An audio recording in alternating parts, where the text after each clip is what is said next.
Et bonjour à tous, merci à vous d'être là pour cette nouvelle vidéo. Aujourd'hui, je vous présente la suite de mon bilan lecture du mois d'avril. Comme vous pouvez le voir, il y a une pile qui est aussi grosse que celle de la semaine dernière. Donc ce mois-ci, j'ai eu un mois assez prolifique, j'ai lu à peu près 14-15 bouquins. Donc on va commencer par Je ne suis pas encore morte de Leslie M. Johnson, paru chez Sonatine. Donc ce livre est un récit. En fait, l'auteur nous parle d'elle, nous raconte une partie de sa vie. En fait, quand elle avait 18-19 ans, elle a été kidnappée, séquestrée et violentée par son ex-compagnon. En fait, elle avait un compagnon violent, pervers narcissique, voilà, tout ce qu'on peut dire sur ce thème-là. Et en fait, elle arrivait un jour à le quitter et lui, il n'a pas accepté qu'elle le quitte. Et donc, il l'a kidnappée et son but ultime était quand même de la tuer. Il avait construit un endroit spécifique pour la séquestrer. Et elle a réussi à s'en sortir. Et en fait, elle nous parle à travers des chapitres qui mêlent flashback, temps présent et tout. Elle nous explique un peu ce qui s'est passé avant cet événement, ce qui s'est passé après. Elle nous explique que des années après cet événement, elle reste toujours sur le qui-vive, elle a beau s'être reconstruite, avoir créé une vie de famille, avoir une nouvelle vie, elle n'est toujours pas tranquille parce que cet homme, elle a toujours peur de son influence, de ce qu'il pourrait faire.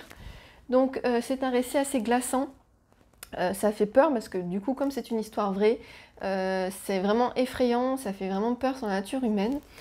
C'est un témoignage qui fait à peu près 200 pages, donc il se lit très vite. En plus, c'est très espacé à chaque fois. Voilà, donc quand on lit ce livre, on se rend compte, par contre, l'auteur, elle a vraiment à l'époque là, je ne sais pas si c'est toujours le cas là, mais une très mauvaise estime d'elle-même. Pour elle, le mérite, ce qui lui arrive, comment dire, elle n'arrive pas à se pardonner parce que pour elle, ce qui lui faisait, elle était contente, c'est pas le mot, mais elle le méritait parce que voilà, elle avait pu faire des conneries ou quoi que ce soit. Voilà, c'est le cercle vicieux, on va dire, de l'emprise d'une personne sur une autre. Et vraiment, on voit qu'elle a beaucoup de mal à sortir de là, les rencontres qu'elle va faire après, certaines rencontres vont être vraiment des rencontres minables, qui vont pas l'aider dans son ego. Et voilà, donc c'est un livre qui est assez dur. Faut pas le lire si vous avez un coup de mou, si vous avez une petit moral, faut éviter, hein, voilà, c'est du noir. Mais c'est quand même un livre nécessaire qui fait permettre de comprendre un peu ce que vivent les femmes qui sont violentées comme ça au quotidien par leurs compagnons. Ensuite, j'ai lu, alors c'est une épreuve non corrigée, c'est Qu'à jamais j'oublie de Valentin Musso. Donc c'est son prochain livre qui sort début mai. Donc à l'heure où vous verrez la vidéo, il sera déjà sorti. Donc là, en fait, Valentin Musso est le frère de Guillaume Musso. Et là, il nous parle, en fait, il n'y a même pas de synopsis. Hein. Donc là, en fait, on va suivre un homme, alors je me rappelle plus de son prénom. Théo. En fait, Théo vit à Paris. L'action commence où en fait, il arrive à un vernissage, donc vernissage de sa propre expo photo, où en fait il a ressorti des archives de son père qui était un célèbre photographe. Et donc il a ressorti 150 photos de ces archives qu'il a exposées au public et il a fait même un livre à partir de ces photos.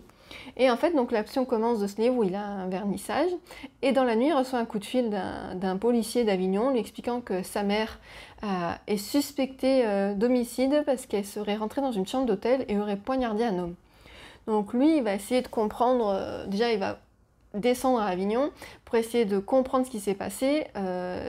Aucun lien ne semble relier sa mère à cet homme, mais sa mère est quand même saine d'esprit, elle n'est pas décrite comme une personne qui pourrait avoir un coup de folie. Donc pour lui, il y a forcément un lien entre cet homme et elle.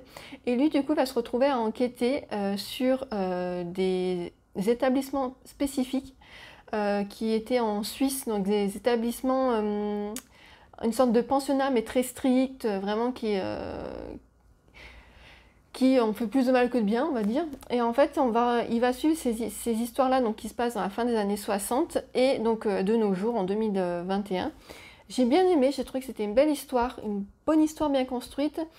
Petit plus, il y a une partie qui se passe à Antibes, et donc Antibes c'est vraiment pas loin de chez moi, donc les décors qu'il a pu décrire, je les ai vraiment bien visualisés. Après, j'ai beaucoup aimé son histoire sur ces pensionnats particuliers qui étaient donc en Suisse. Le fait que c'est vrai, surtout, il en parle à la fin, il explique que ces établissements ont vraiment existé. Ça fait froid dans le dos parce qu'on se dit que ces établissements ont plus fait de mal qu'autre chose, qu'ils ont broyé des personnalités, qu'ils ont broyé des vies. Et c'est aussi un livre un peu féministe, parce que dans ce livre, Valentin Musso met le doigt sur le manque de crédibilité qui était accordé aux femmes à cette période. C'est-à-dire que si une femme voulait avoir une relation avec un autre homme alors qu'elle était jeune fille ou quoi, en fait c'était elle qui était traitée de dépravée alors que c'était pas forcément l'homme qui serait remis en question. Donc voilà, c'est aussi un accent, un petit livre sur le féminisme, sur le fait que ben voilà, les femmes n'ont pas tout le temps eu leur mot à dire et que ça serait quand même important qu'on l'ait. Ensuite, j'ai voulu après tout ça là, avoir des lectures un petit peu plus légères, donc j'ai lu 2 mangas, Mes voisins les esprits. Donc c'était un pack que j'avais eu, vous aviez les deux à 7,90 je crois. Donc là on suit une jeune fille, alors je vais être obligée de regarder parce que je me rappelle plus de son nom. Ashiro, je crois qu'elle s'appelle. Yashio. En fait c'est une jeune fille qui vient d'emménager dans une nouvelle maison avec son père, mais son père n'est pas encore revenu. Et en fait, elle va se rendre compte dans cette maison qu'il y a des créatures un peu particulières, un peu bizarres. Et en fait, dans cette maison, il y a la porte d'entrée pour un autre monde, qui semble être le monde des morts. Et elle n'est pas dans cette maison par hasard. Elle est à la recherche d'un carnet qui contiendrait des notes qui lui permettraient de savoir ce qui se passe dans ce monde-là pour essayer de retrouver sa mère. C'est une série qui se termine en 3 tomes. Je ne sais pas si je vais acheter le 3e tome, parce que j'avoue que ça m'a pas tant plus que ça en fait. Il y a des passages où on comprend pas en fait, comme s'il manquait des pages, donc j'ai bien vérifié et tout. Ah, bonjour Batman. Donc il y a un passage où j'ai cru qu'il manquait des morceaux dans l'histoire et j'avoue que je me suis pas attachée plus que ça au personnage. Donc voilà, à voir. Ensuite, dans le cadre de mon challenge du printemps lire un roman historique, j'ai lu La scène des souvenirs de Kate Morton en format poche. C'est un beau bébé de 700 pages. C'est un livre que j'avais depuis pas tant de temps que ça dans ma bibliothèque. Je l'avais acheté donc à Emmaüs. Et en fait, c'est un livre qui se passe sur 2 périodes, sur 2011 et 1941 à Londres. Donc en 1941, on suit... c'est pas Laurel. Si, non, 2011 c'est Laurel, c'est Dorothy, excusez-moi. En 1941, on suit Dorothy qui va à Londres pour travailler. En fait, elle quitte sa famille pour pouvoir vivre un peu de manière indépendante. Et elle va se retrouver à faire pas mal de petits boulots. Et à côté de ça, on suit Laurel en 2011 qui, elle, est au chevet de Dorothy parce que Dorothy est sa mère et elle est en fin de vie. Et en fait, elle sent qu'elle a été témoin quand elle était jeune, quand elle était ado, d'une scène qui l'a profondément choquée, profondément marquée. Et en fait, cette scène refait surface donc des années après, et elle se dit qu'il y a quelque chose, elle ne peut pas laisser partir sa mère sans savoir ce qu'il en est, sans comprendre ce qui est passé par la tête de sa mère à ce moment-là. Et donc, elle va enquêter. Alors, rebonjour Batman, enchanté. Et donc, quart d'heure de folie. Et donc, excusez-moi, du coup il m'a un peu perturbée. Donc elle va faire ses enquêtes pour essayer de comprendre un peu le passé de sa mère. Et même si le début est un peu long, les 100 premières pages sont un petit peu longues, mais c'est normal en fait, elle met le décor en place. J'ai beaucoup aimé, ça a vraiment été une belle lecture, une belle découverte. J'avais jamais lu Kate Morton, je suis très contente de l'avoir découverte. J'ai beaucoup aimé l'histoire parce que du coup en 1941 c'est le Blitz à Londres. Toutes les nuits des bombardiers survolent la ville et lâchent leurs mines et dévastent la ville. On est dans ce climat où les gens sont dans leur maison. Dès qu'il y a la sirène qui retentit, ils doivent vite aller se réfugier dans les abris. Et j'ai trouvé que cet aspect historique était très intéressant et pour une fois on sortait un peu de l'aspect français. Et voilà, ça a été une très très belle découverte. Ensuite, j'ai commencé Bonjour Véronica de Ilana Cassois et Raphaël Montes chez Hauteville Suspense. Donc c'est dans le cadre de mon partenariat avec Hauteville. Apparemment, ce livre a fait l'objet d'une adaptation à la télé via Netflix. Alors, je pourrais pas trop vous en dire sur ce livre parce que je me suis arrêtée à 150 pages. Il en fait 360. Les 50 premières pages m'ont emballée. J'étais vraiment bien dans l'histoire, j'aimais bien les personnages.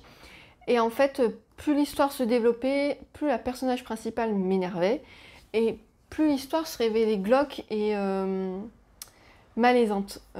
Pourtant, je lis beaucoup de policiers, donc je suis habituée à ce genre de choses.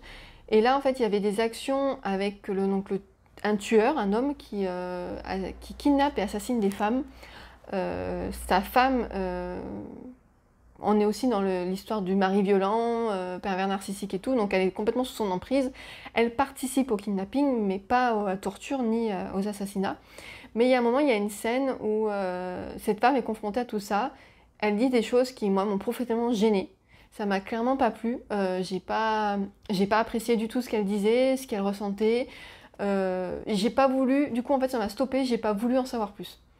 Clairement, je ne veux pas savoir si il a été arrêté, ce mec, ce qui est arrivé à sa femme, l'inspectrice qui, pour avoir des informations à ses collègues, couche avec eux alors qu'elle est mariée, qu'elle a 2 filles.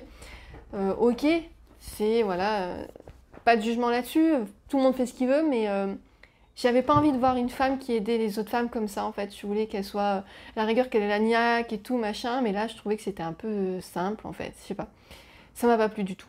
Voilà, le personnage m'a pas plu, l'histoire non plus, l'écriture me plaisait bien, hein. Et puis même le livre en lui-même, parce qu'il y a quand même des pages, il y a quand même de belles pages dedans, c'est un bel objet livre hein, à chaque fois vers les... Alors attendez que je trouve, je vais y arriver. Voilà, à chaque autre chapitre, il y a des petits icônes comme ça, même à la fin, hein, c'est... Mais non. Vraiment, ça l'a pas fait. Pour ceux qui l'ont lu, qu'est-ce que vous en avez pensé? Est-ce que j'aurais dû continuer? Au pire, je me rappelle toujours où je me suis arrêtée, donc je pourrais le reprendre un jour, mais vraiment, c'est mon premier abandon de 2021. Donc voilà, je suis pas du genre à abandonner un livre comme ça au bout de 50 pages parce que j'ai plus envie. Je m'accroche parce que je sais que souvent, on peut vraiment accrocher à l'histoire au bout de 100 pages. Comme le Kate Morton, en fait, ça peut prendre du temps. Mais là, au contraire, plus je lisais, moins ça me plaisait, moins j'aimais ce que je disais, plus la personnage m'énervait. Voilà, donc j'aimerais vraiment avoir vos avis.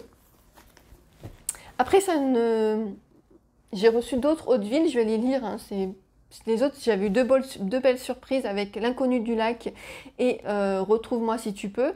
Donc voilà, c'est une petite déception, ça arrive, mais je lirai bien sûr les autres Hauteville qu'il y a. Ensuite, j'ai mon chat qui fait le fifou. Hein.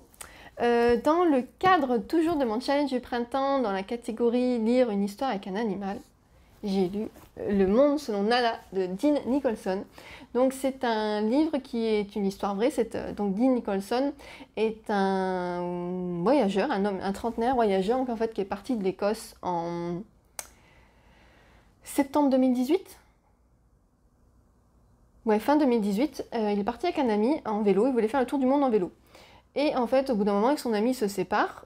Et lui, il va continuer. Donc, il va aller au Monténégro et tout. Et entre la Bosnie et le Monténégro, il va sur le bord d'un col, quoi, à 5 bornes de la frontière. Il va trouver un petit chat abandonné, tout chétif, tout voilà, pas très grand. Et en fait, c'est Nala. Donc, il va la prendre sous son aile. Ça va devenir sa compagne de voyage. Il va acheter tout le matériel qu'il faut pour elle. Donc, il va aménager, comme on peut voir sur la couverture, sur son vélo un panier à l'avant pour qu'elle puisse regarder ce qui se passe quand il roule. Elle va aussi, au début, il explique comme elle est petite, elle se met là pendant qu'il fait du vélo. Il nous explique un peu toutes les procédures qu'il a dû respecter pour les passages dans les frontières, parce qu'il fallait que Nala ait un passeport, qu'elle soit contrôlée, pas contrôlée, mais examinée par un médecin avant de changer de pays pour qu'il atteste qu'elle était en bonne santé, qu'elle n'est pas de parasite, qu'elle n'est pas porteuse de maladie, et elle devait faire des vaccins. Et en fait, tout le long, on suit l'histoire de Nala et de Dean qui voyagent, qui vont aller en Grèce, qui vont à Santorin, qui vont aller en Turquie. Il nous explique un peu les choses auxquelles il fait face, donc à la pauvreté, à la détresse animale. Et grâce à Nala, en fait, le compte Instagram qu'il a créé, qui est One Bike, One World, donc je vous le mettrai là, vous pourrez voir exactement comment c'est écrit, il va se rendre compte qu'il a la capacité de recueillir de l'argent pour les causes qui lui tiennent à cœur. Et c'est grâce à ça, du coup, qu'il va pouvoir reverser de l'argent à des refuges pour animaux dans le monde entier. C'est une très belle histoire. Après, moi, je suis très sensible à ces histoires-là. Sachez que mon coup de cœur ultime est Un chat des rues nommé Bob de James Bowen. C'est mon livre préféré. C'est à peu près le même style d'histoire.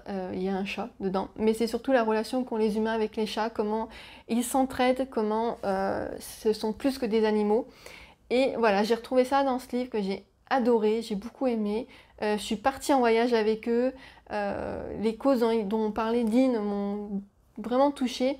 Et en fait, le livre se termine où c'est le début du confinement du coronavirus, donc de mars de l'année dernière. J'espère du coup qu'il y en aura d'autres. qu'il va pouvoir enfin un jour repartir, continuer son tour du monde avec Nala, et qu'il nous fera un récit de la suite de ses aventures parce que c'est juste génial. Ensuite, j'ai lu Reparti vers un policier, mais ce que j'appellerais un policier doux. Il s'agit de Vers en bas de Charles Aubert. J'ai lu les deux précédents, donc Bleu Calypso et Rouge Tango, que j'avais beaucoup aimé. Et ce sentiment s'est confirmé avec Vers en bas. On retrouve donc Nils, qui habite toujours dans sa petite cabane au large, pas très loin de Montpellier, autour d'un étang. Et c'est Lizzie, hein, voilà, il vit avec donc sa copine Lizzie, qui est la fille de Vieux Bob, qui est son voisin et son meilleur ami. Et en fait, ils vont se retrouver confrontés à l'assassinat de deux hommes. Donc là où ils sont, l'étang où ils sont, il y a des cultures d'huîtres. Et ces deux hommes sont retrouvés soit dans l'eau, soit juste à côté. Et il va y avoir une enquête, savoir qu'est-ce qui relie ces hommes et pourquoi ont-ils été assassinés. En fait, on va vite se rendre compte que l'entourage de Nils semble concerné par ce qui s'est passé. On découvre aussi son histoire avec Paddy. Donc Paddy, c'est son père qui n'a pas été un père vraiment facile, qu'il a épaulé. Donc lui, il a pas mal de rancœur par rapport à lui. Et il essaie d'avoir une autre approche parce que son père est quand même âgé. Donc voilà, il ne veut pas rester sur des choses négatives, il veut améliorer leur relation. Et il y a de l'aventure, il y a de l'intrigue, il y a du suspense. C'est très agréable parce qu'on suit quand même la vie personnelle des personnages, il y a vraiment un fil rouge. Moi je suis attachée à tous, je les aime tous beaucoup ces personnages. Et j'ai adoré retrouver la plume de Charles Aubert, qui est vraiment un auteur qui mérite d'être lu.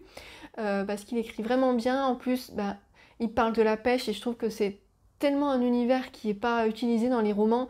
Je trouve que c'est génial, il explique les leurres, comment il fait son personnage principal crée des leurres pour, en fait, c'est son métier, il vend des leurres par internet. Et cet homme aspire à une vie simple, à une vie heureuse. Voilà, j'ai adoré. D'après les indices disséminés, je dirais que le prochain va s'appeler Rose Madison, mais je peux me tromper.